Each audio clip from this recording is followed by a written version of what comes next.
Everybody, welcome to the Pre-Accident Podcast. How about that? That's the old-fashioned cold entry, just with the music. No clever starter pointy places or interesting thought-provoking teasers to get you to listen. I don't have to. You're going to love this podcast. I don't even have any worries about it. Welcome, my friends, to the Pre-Accident Podcast, home of the brave and the true and people who are not afraid and know their way around a donut. I had an Uber driver yesterday, actually. I had an Uber driver who said the phrase, "That boy calls a duck a duck." I just think that's I don't say that enough. You know what I like about you? You're the kind of person that would call a duck a duck. So there you are calling ducks ducks, just right and left like crazy. I'm glad you're on the podcast. Today is interesting because today is a part 2 podcast of the I'm calling it the Drew Ray period that we're having on the Pre-Accident Podcast. So I interviewed Drew when we were together for the for a meeting, big meeting, and it ended up being 2 podcasts, and I just didn't want to throw this one away because this podcast. This is really meta, so buckle your seatbelts, kids. This podcast is a podcast about a podcast, which we've done before, so that shouldn't scare you too much. But I got really interested in asking Drew about Disaster Cast, which has just kind of gone away. I mean, it doesn't even really exist. I mean, it exists. You can listen to them, and probably many of you have, but there's not many new additions to it for a long time. And Drew's since started this new podcast, so I don't see Disaster Cast actually ever coming back to production or whatever you call it of a podcast doing that. But anyway, so I started talking to him about it, and it just became a really interesting conversation, which I want to share with you. But it became so much more than just a conversation about Disaster Cast. It really became a conversation about the New View and personalities that were involved in the New View, and what's that like? And I just find this podcast incredibly interesting. I think you will too. Actually, I'm very excited to play for it. I probably would not have saved this, just because there's been a lot of stuff recently, and there's plenty of content. But I don't know. The more I thought about it, the more I thought, I'm going to pop this one in kind of randomly. I'll wait a while, which is kind of what's happened here. And then I'm going to randomly pop this in and see what you guys think, because giving you the opportunity to listen to it, that solves multitudes of problems, because now you get to be the arbiter, the judge of what's going on and what you think this has to say to you. I can't even wait for you to hear it. So whatever you're doing, driving or walking or hanging out or sitting on a plane, whatever you're doing, you guys do all sorts of crap when you listen to this podcast.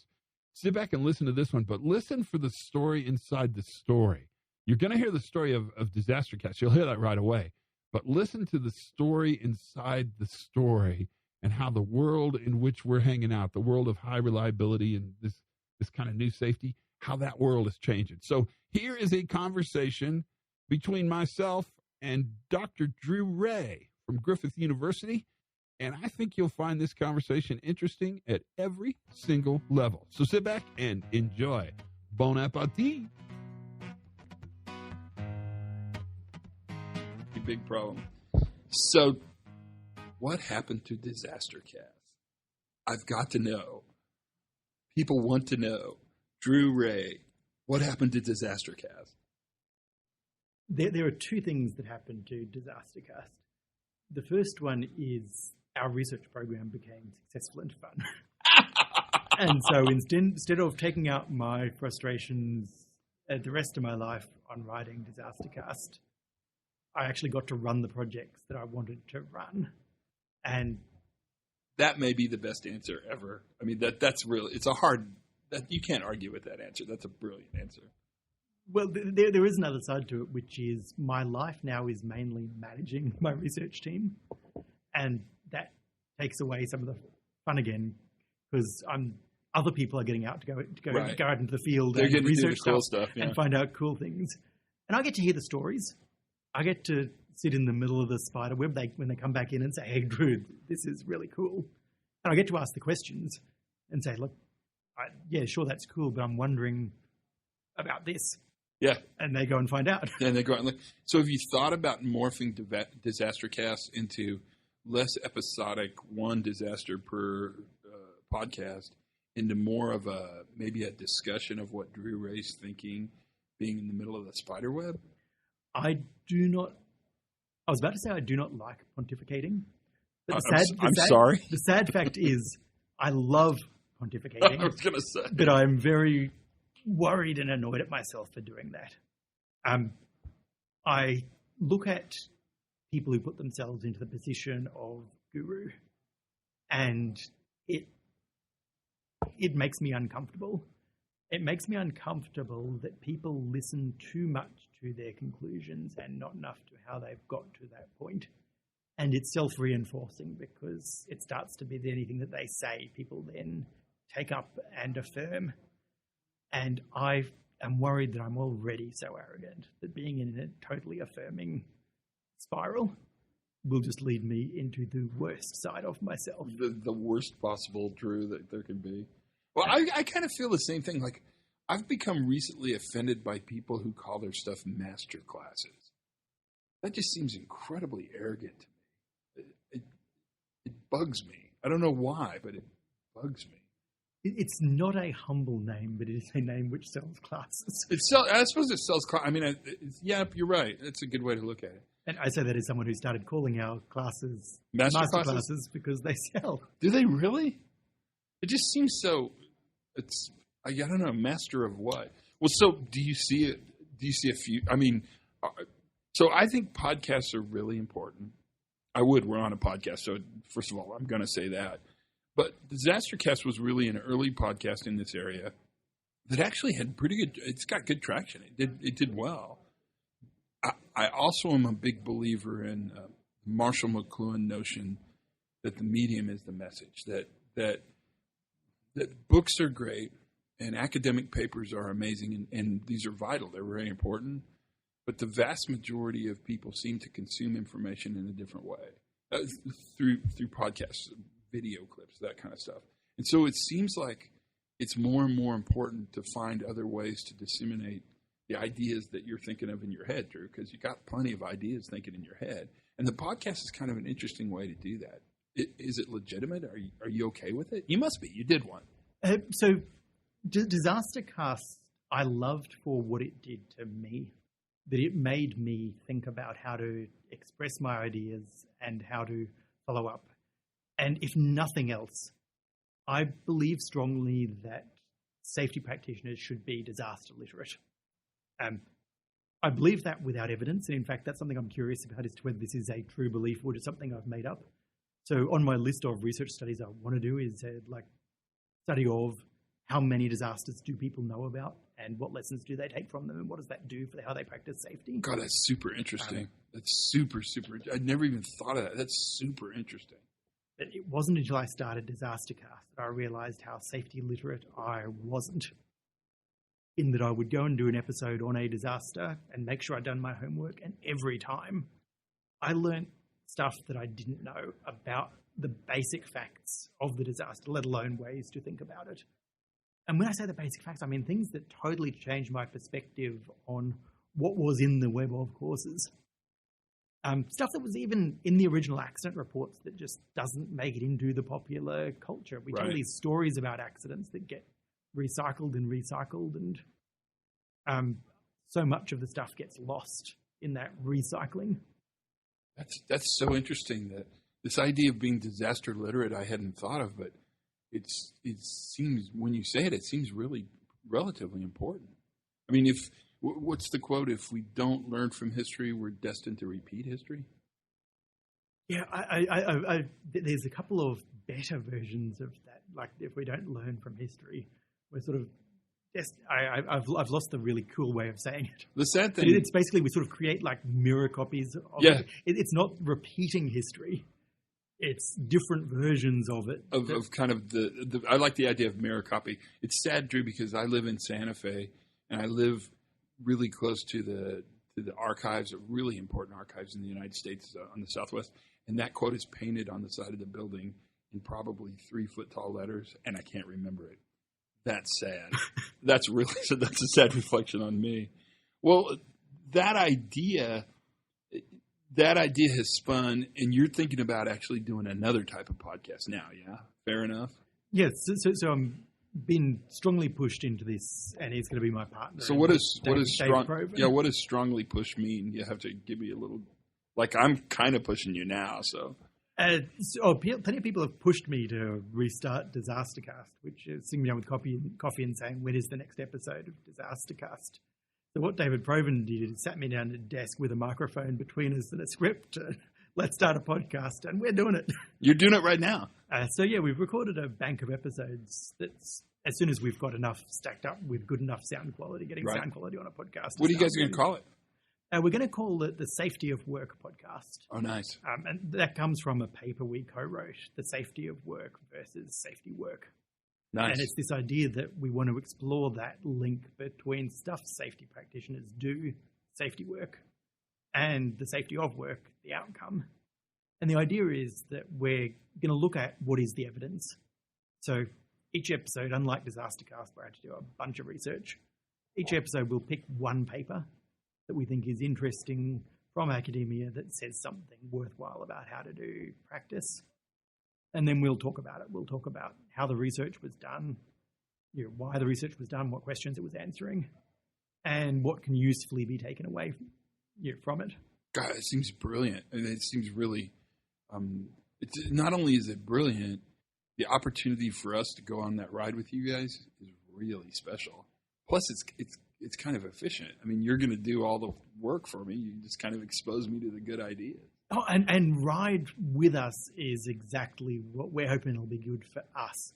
Because every episode, David and I are going to have to both read a paper carefully. Yeah. And think about how it was done and what does it mean. And we'll have a conversation.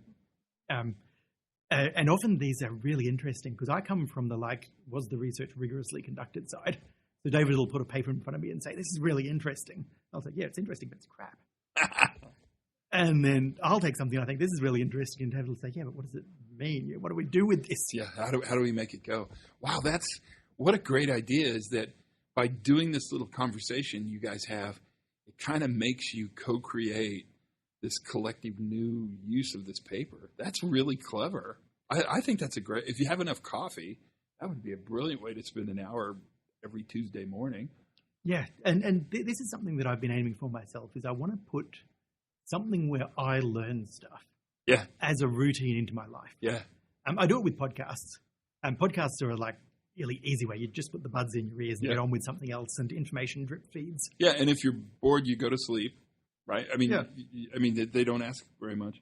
That's amazing, because that's the one thing I can tell you, at least in my experience with doing a podcast, is that I like doing it because I always learn something. I mean, I always learn something. Talking to people is super interesting, and having that time to actually talk specifically about this stuff is really pretty cool. It's pretty fun. Yeah, and it's, I guess, putting our own activity to the same test we place on other people, because we've both been griping about how not enough safety practice is evidence-based. Right. And we blame both academics and practitioners for that. Safety academics don't make their stuff consumable, so that's part of what we want to do, is make stuff consumable, even if we have to do that conversion step. Right.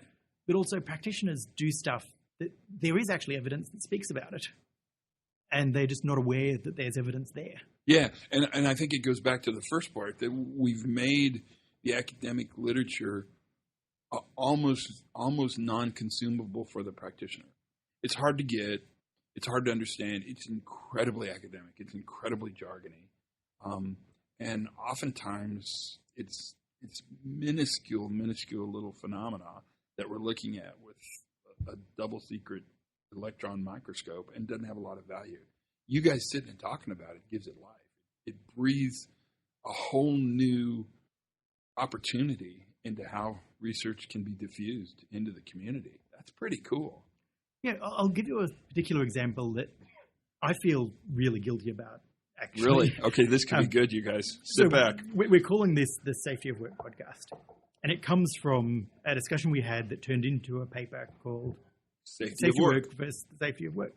I can't remember which order that's in, which I have been told back to me is one of the least readable papers I've ever written. And I went back and looked at it, and they're absolutely right. In that paper, we were trying to create a simple message for practitioners, which is let's put two different names for these things that we call safety. Instead of just talking about safety, let's split it up and say there's safety, which is the stuff we do, and there's safety, which is the stuff we're trying to achieve. Nice, simple, clear message. Ought to have gone in a LinkedIn post. Yeah, absolutely. And in the paper, we were trying to make it rigorous. So we started to draw on some really deep sociological theory about how organizations work. And we presented the paper with that theory, in theory of institutions, as the backdrop to this idea that we were presenting. And the result is that what started as a simple, clear idea is now much more rigorous, but it's also impenetrable. Right. You can't read the paper without reading our background literature review that goes into sociology of organizations. And safety practitioners don't actually care about that. Or peer reviewers care about that. Yeah, or don't even get much value from that, right? I think it's really important for other academics. It's really important if you're going to build on this work that we've done, that you do understand it in its depth and complexity and its scientific roots, so that you can build on those roots to go further. If you want to put it into practice, where are the other academic programs that you guys, where are your peers? Oh, that is a good question. Our peers, as far as I can tell, are mostly PhD students who are starting to pick up the type of stuff that we're talking about. And we sort of subtly grab students of other supervisors who are much more in a traditional safety science vein. And we sort of re-indoctrinate them from the side by giving them we try not to give them advice that's contrary to their supervisors, but we challenge them to, particularly anytime I get people write to me saying, I'm doing this thing on safety culture. I want to know your opinion, or they'll put a survey of other academics on the topic they're doing, and I sort of write back saying, look, okay, this is great, but your research question is 30 years out of date. I give them a bunch of stuff to read. Our peers are often people younger than us, just because we come from a generation where we ourselves weren't as rigorous as we should have been. Right. I don't want to name names. No. It's sprinkled in universities around the world. Any safety department, you'll find one or two people who are really starting to question not just current safety thought, but current ways of doing safety research. Which is exciting. I mean, it's the slow diffusion is going to be interesting. People ask me all the time where to go, what to do, where to study. I mean, it's hard. They're difficult. It's difficult to identify a place that's really attractive and you can bring them in. There are some, but they're pretty far away from each other. Yeah, and the question of where to do research if you're a young researcher is very specific to your individual circumstances, your citizenship, where you can get visas, where you can get money from. Right. I will say, since you've basically given me a pass to give a plug here, a little bit, we got space for PhD students, and Australia is a good place. Yeah. Australia does give scholarships to international students. And I think your program is really amazing, right? I mean, it's challenging and interesting, and you guys are moving forward, and you don't really rest very much. And we do real work with real organizations, which I think is attractive. What kind of commitment would that be if I went over as a student? I'm not going to. I'll never get another PhD. I can pretty much damn sure assure you that'll never happen again. But I've never actually understood why anyone would end up with two PhDs. Well, I can't. It's just that's crazy. I mean, you must hate yourself a lot to do it twice. That's all I would say. Just why? What does it give you? Nothing. But yeah, you want to do a PhD in Australia, you're talking about 3 years of your life. Mm-hmm. You're talking about taking on a stipend, which is enough to live on if you're a new grad, very hard to start a family on. $30,000 a year Australian dollars. That's paid to you. That's not what you pay. And then your fees are taken care of as part of that. Right. So that's the typical deal: is live on a very low paid salary. How many students can you take a year? How big are your cohorts? PhD students, so it's very much an apprenticeship type thing. Mm-hmm. So each individual is treated differently. At the moment in the lab, we've got 3 part-time PhD students. So these are people who have jobs and do PhDs basically on the side with support from their employers. Often their own organisation is the organisation they're getting data from. Right, it's because that's a really elegant way to get data. Yeah. And the number of full-time PhD students in the lab drifts up and down. Right at the moment, we've just pushed one out the door, so we're hitting at 0 just at the moment. But it sort of floats up anywhere from 0 to 3 and back down as they complete their projects, graduate, new ones come in. Well, it's kind of exciting that you have opportunities. That's really a good way to think of it. Yeah, the hard thing is finding researchers who like the way we approach safety and who aren't interested in telling the world how to do stuff, but are just curious. So every time academics get inquiries about PhD all the time. Most of them don't pan out. Right. But the first thing I always write back is, don't tell me what you know. Don't give me your CV. Don't tell me what topic you want to study. Give me a question. Right. What's something that you want to know and want to know important enough that it's worth devoting 3 years of your life to? That's brilliant. Do you get pretty good responses? We do. You asked me before about how many people are curious. Most people, if really pushed, can come up with something that they actually genuinely want to find out. And often when they sort of push, they realize actually no, safety is not what they're curious about. Maybe it's something to the side. What they're really curious about is how organizations work or individual psychology. Or right. Which is good to know. I mean, that's good knowledge as well. Knowing what to not study is probably just as valuable as knowing what to study. Yeah. Often sometimes we get safety practitioners who are just so frustrated that they've gone from frustration to becoming curious.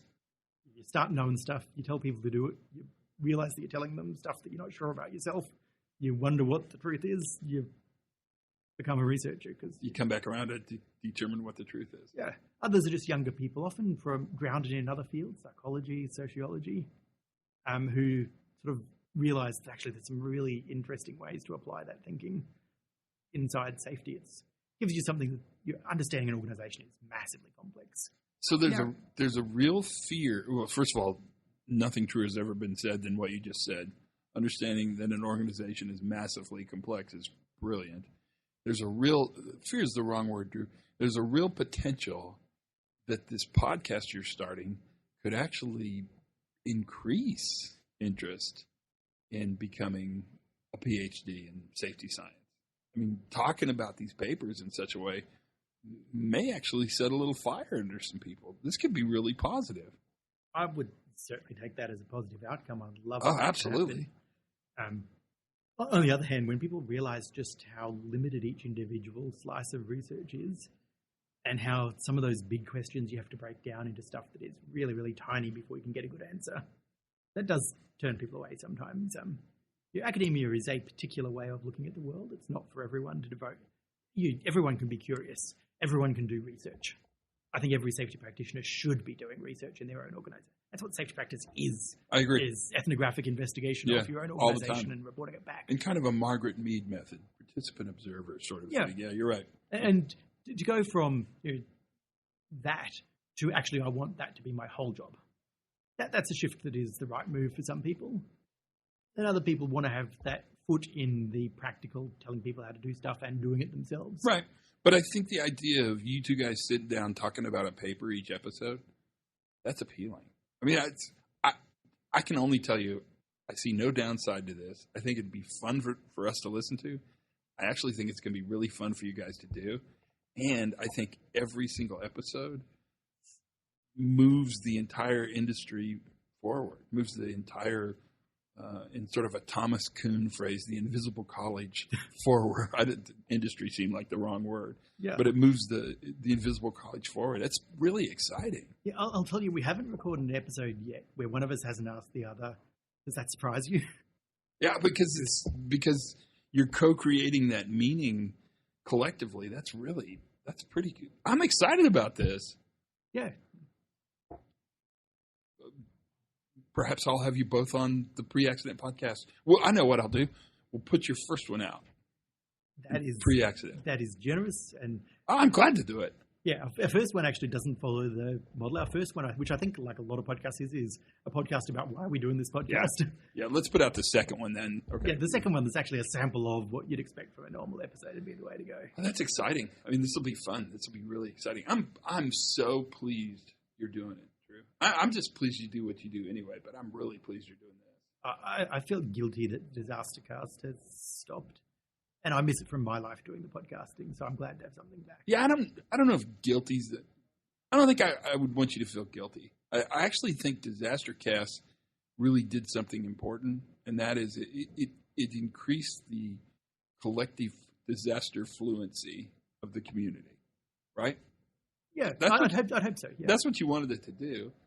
Maybe it did exactly what it needed to do, which is set up this next podcast to actually move us in a direction where we're looking at contemporary research, journal articles that are super interesting, and having two guides sort of through conversation walk us through it. I think it sounds cool. Yeah, we'll see. Thank you, man. I appreciate it. A podcast about so much more than just podcasting. Did you hear the underlying tones? I don't know. See what you think. I thought it was really interesting. You know, of course, if you listen, that I've already interviewed the guys on the new Safety of Work podcast. So this is a little out of order, but I wanted to throw this in the mix just because there's a lot going on here other than the story of the podcast and my benevolent butt kissing at the end, because I am kind of a giant Drew Ray fan. You would be, if you've not met him, it'd be hard not to love him. He's a lovable sort, that's for sure, and fun, really fun indeed. So that's the cast. That is the podcast for today. Thank you for being a part of this. It means so much to me that you listen to this crap. Thank you. And our numbers are nuts. Nuts, man. Nuts. I'll tell you, nuts. No shorting of Safety FM, which has really popped the numbers up even higher, which makes the numbers even more gigantic. So thank you. It's surprising and a treat, and I'm glad, and I think about it a lot. It's because I think about you a lot. Can't do it without you. So have as much fun as you possibly can. Learn something new every single day. And for goodness sakes, you guys, be safe.